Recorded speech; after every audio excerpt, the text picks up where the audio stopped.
There are no subtractions and divisions in our mind. There is only addition and multiplication. I will just remove negative thoughts and I will have positive thoughts. All the best, it's not going to work. It's just that you need to pay little attention as to how it functions. You will see there is a distinction between what is you and what you have gathered.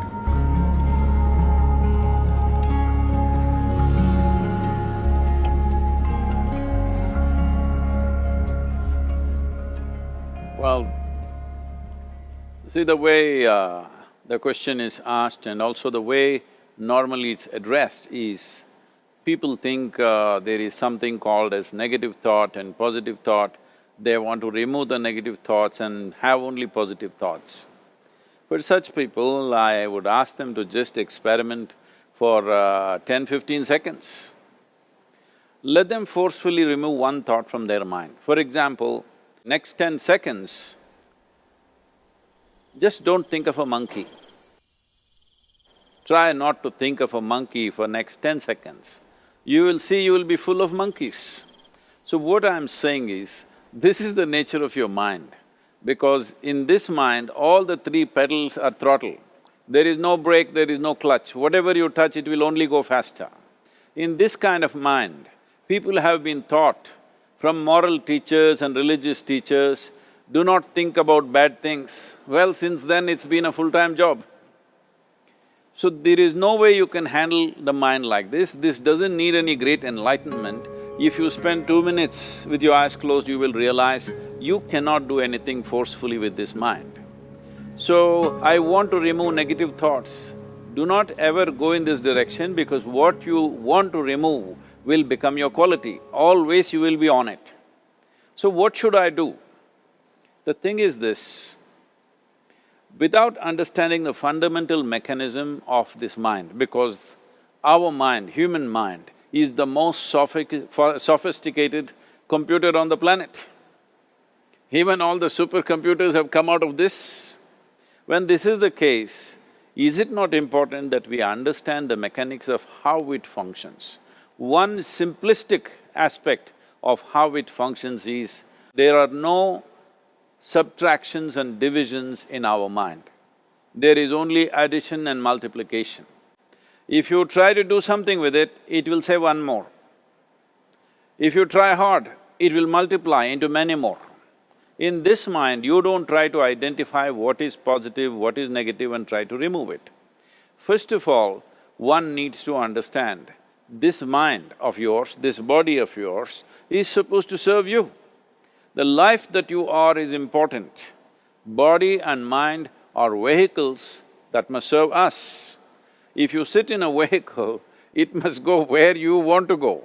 If it goes to its own destination, what is the point of such a vehicle? It's just a nuisance. Right now, most human beings are unfortunately experiencing this fantastic possibility of human mind as a nuisance, as a troublesome thing. Well, this is the most beautiful thing you have. It's just that you need to pay little attention as to how it functions. One simple thing is this. First and foremost process is, that's why we put out this process called Isha Kriya. This is to distance yourself from your physiological and psychological process. There is something called as you which exists. This is not a composite of all your thoughts and emotions and physiological processes. Beyond that, there is you. If you close your eyes, even if you cannot see anything, you're still there. It is through the window of your eyes that you're looking out, but if you close your eyes, it doesn't mean that you don't exist, you still exist. So beyond your thought, you still exist, beyond your emotion, you still exist. So that you, the life that you are, this has to come into your experience. Why is it that you're not allowing that to come into your experience, which is the most significant aspect of who you are? Who you are right now, the most significant aspect is, you and me are alive right now, this is it. What I'm thinking, what you're thinking is not the important thing. We are alive right now, that is the important thing. So, it is important that you focus on this fundamental sense of aliveness within you, and then you will see there is a natural distance between you and your thought process. Once there is a distance between your psychological process and your physiological process, this is the end of suffering. Because there are only two kinds of suffering that human beings go through, physical suffering and mental suffering. Once you create a little space between you and your mind, between you and your body, this is the end of suffering. This is something every human being has to experience and know, otherwise thinking I will just remove negative thoughts and I will have positive thoughts, all the best, it's not going to work 100%, it's not going to work because nobody can remove it, they can avoid it for some time. So when negative thoughts come, you say Ram Ram, Shiva Shiva, whatever you want, but this is just avoiding, it's not gone. The moment you stop that, it will pop back with great force, otherwise it'll come back in your dreams. So it's very important, first of all you need to understand your anger, your resentment, your fear, your anxieties, the negativity that you generate. Generally resentment, anger, it is always directed towards somebody. But we need to understand this is poisons that we are drinking and expecting somebody else to die. Fortunately, life doesn't work like that. If I drink poison, I die. If I drink poison, you don't die. So, we need to understand this. When I say poison, today you can have yourself chemically analyzed. Right now, what is your blood work, what it says? 5 minutes of intense anger, check your blood work and see, there will be lots of negative elements in it, literally you're poisoning yourself. So, do you want to poison yourself? Definitely not. Now the very question is coming from certain helplessness, what shall I do?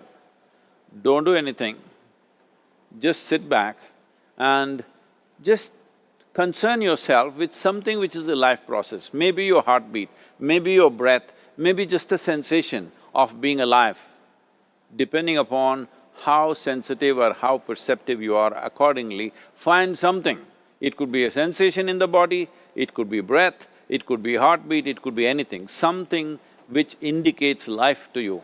Just pay attention to that for some time. Slowly you will see there is a distinction between what is you and what you have gathered, which includes both your physiological and psychological possibility or mess, whatever you made out of it.